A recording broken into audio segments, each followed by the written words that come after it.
Guys ആലോചിക്കുക, നിങ്ങളുടെ club വളരെ മികച്ച പെർഫോമൻസ് കാഴ്ചവെച്ചുകൊണ്ടിരിക്കുകയാണ്. നിങ്ങൾ 4 ട്രോഫി അടിക്കാൻ ചാൻസ് ഉണ്ട്. നിങ്ങൾ ചാമ്പ്യൻസ് ലീഗ് ഫൈനലിൽ എത്തിയിട്ടുണ്ട്. നിങ്ങൾ ലീഗിൽ നല്ല മുമ്പിലാണ്.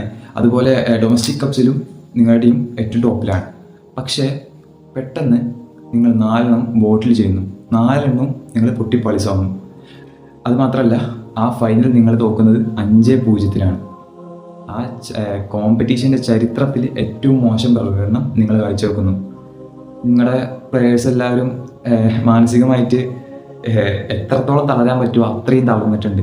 നിങ്ങളുടെ വേണമെങ്കിൽ മെൻ്റലി ഡെഡാണെന്നൊക്കെ പറയാം. അത് മാത്രമല്ല, നിങ്ങളുടെ അത്രയും 2-3 കൊല്ലം നിങ്ങളൊപ്പം നിന്നിരുന്ന പരിശീലകൻ നിങ്ങളെ വിട്ടു പോവുകയാണ്. പക്ഷേ അതിനുശേഷം ഒരു മുൻ ലെജൻഡ് ക്രിസ്ത്യൻ ക്യൂബ് എന്നൊരാൾ ഉള്ളിലോട്ട് കടന്നു വരുന്നു. അദ്ദേഹം ഈ മാനസികമായിട്ട് എത്രയും താഴ്ന്നിരിക്കുന്ന പ്ലേയേഴ്സിനെ വെച്ചിട്ട് വെറും 58 മില്യൺ എന്ന ട്രാൻസ്ഫർ ബജറ്റോടെ ഫിഫ ക്ലബ്ബ് വേൾഡ് കപ്പിൽ പോകുന്നു. അവിടെ അത്യാവശ്യം മികച്ച പെർഫോമൻസ് നടത്തുന്നു. അതിനുശേഷം സീരിയയിലോട്ട് വരുന്നു. സീരിയയിൽ അവർ വളരെ മികച്ച ഫുട്ബോൾ പിന്നെയും കാഴ്ചവെക്കുന്നു. കഴിഞ്ഞ സീസണിൽ ഇത്രയും ഒരു ദുരന്ത അവസ്ഥയിലൂടെ പോയ ക്ലബ്ബാണെന്ന് ഒരു നിമിഷം പോലും തോന്നിപ്പിക്കാത്ത രീതിയിലുള്ള പെർഫോമൻസും നടത്തുന്നു. അതിനുശേഷം തങ്ങളുടെ ബെസ്റ്റ് സ്ട്രൈക്കറും ക്യാപ്റ്റനുമായ ലൗട്ടാറൊക്കെ പരിക്ക് പറ്റുന്നു. അതുപോലെ വേറെയും കുറേ ഇഞ്ചുറീസിൻ്റെ പ്രശ്നങ്ങൾ വരുന്നു. എന്നിട്ടും കോപ്പ ഇറ്റാലിയുടെ ഫൈനലിസ്റ്റും സീരിയയുടെ ചാമ്പ്യൻസുമായി കഴിഞ്ഞിരിക്കുന്നു inter Milan. All thanks to Cristian cube.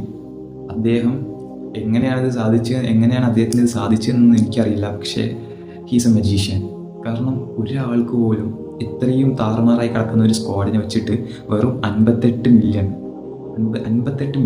ഒരു ട്രാൻസ്ഫർ ബഡ്ജറ്റ് വെച്ചിട്ട് പേര് പോലും കേൾക്കാത്ത ഓരോ ചെറിയ ചെറിയ പ്ലേയേഴ്സിനെ അവിടുന്ന് വിളിച്ചു കൊടുത്തിട്ട് സീരിയ അടിക്കണമെന്നുണ്ടെങ്കിൽ അദ്ദേഹം ചില്ലറക്കാരനല്ല സാറേ. ഈ നിമിഷത്തിൽ I am proud to say that I am an Inter fan ആയതിൽ ഏറ്റവും അഭിമാനം തോന്നുന്ന നിമിഷമാണ്. കാരണം ഇത്രയും മികച്ച ഒരു comeback as a club within 1 year എനിക്ക് തോന്നുന്നില്ല ഈ മോഡേൺ ഫുട്ബോളിൽ ഇന്നേ വരെ ഇത്രയും മികച്ചൊരു കംബാക്ക് ഉണ്ടായിട്ടുണ്ട്.